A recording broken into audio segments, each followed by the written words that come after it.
આજે 26 ઓગસ્ટ 2024 સોમવારનો દિવસ છે। આજે શ્રાવણ મહિનાના વદ પક્ષની 8મી તિથિ છે।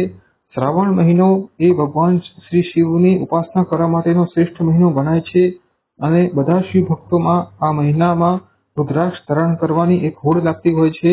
બધા શિવ મંદિરોની આસપાસ આ દિવસોમાં રુદ્રાક્ષ વેચતી જે દુકાનો હોય છે તે તૈયાર હોય છે અને રુદ્રાક્ષ અનેક લોકો ધારણ કરતા હોય છે। રુદ્રાક્ષ વિશે શ્રીમદ દેવી ભાગવતમાં કહેવાયું છે કે રુદ્રાક્ષ ધારણ કરવાથી ધર્મ, અર્થ, કામ અને મોક્ષની પ્રાપ્તિ થાય છે અને રુદ્રાક્ષમાં ખાસ કરીને 1 મુખી, 5 મુખી, 11 મુખી અને 13 મુખી રુદ્રાક્ષને શિવ સ્વરૂપ માનવામાં આવે છે। તેમની પૂજા કરી શકાય છે અને જો રુદ્રાક્ષની નિત્ય પૂજા કરવામાં આવે તો વ્યક્તિની મનોકામના પૂર્ણ થાય છે।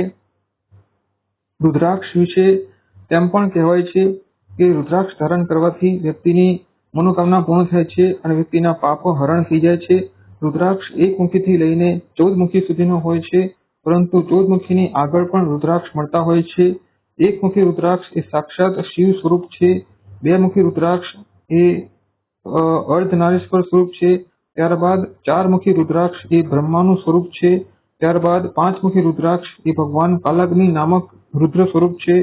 ત્યારબાદ 6 મુખી રુદ્રાક્ષ એ કાર્તિકેયનું સ્વરૂપ છે। ત્યારબાદ 8 મુખી રુદ્રાક્ષ એ વિનાયક સ્વરૂપ છે। 8 મુખી રુદ્રાક્ષ ધારણ કરવાથી વ્યક્તિની વિઘ્ન અને બાધાઓ દૂર થઈ જાય છે।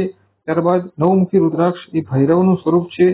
ત્યારબાદ 11 મુખી રુદ્રાક્ષ એ એકાદશ રુદ્રનું સ્વરૂપ છે અને ત્યારબાદ 14 મુખી રુદ્રાક્ષ એ સ્વયં ભગવાન શંકરના નેત્રોમાંથી ઉત્પન્ન થયેલું છે।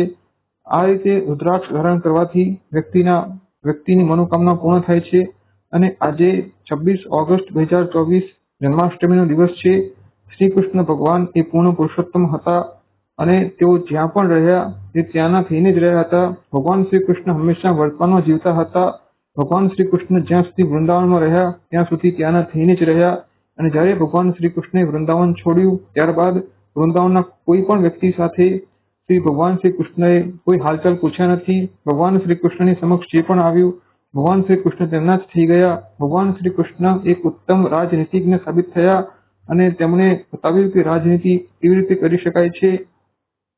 ભગવાન શ્રી કૃષ્ણએ અર્જુનનો જે મોહ અને જે ભ્રમ હતો તે માત્ર 1.25 કલાકમાં ઉપદેશ આપીને જ દૂર કરી નાખ્યો અને ભગવાન શ્રી કૃષ્ણે જાતે યદુવંશનો વિસ્તાર કર્યો અને ત્યારબાદ જ્યારે ભગવાન શ્રી કૃષ્ણને પૃથ્વી પરથી જવાનો સમય આવી ગયો ત્યારે તેમણે જાતે જ દુર્વાસા મુનિ દ્વારા શ્રાપ અપાવીને યદુવંશની જે પોતાની લીલા હતી તે સમજી લીધી અને જ્યારે ભગવાન શ્રી કૃષ્ણ નો જવાનો સમય હતો ત્યારે તેમણે ઝાડ નીચે બેસીને એક પગ ઉપર બીજો પગ રાખ્યો હતો અને વાંસળી વગાડતા હતા।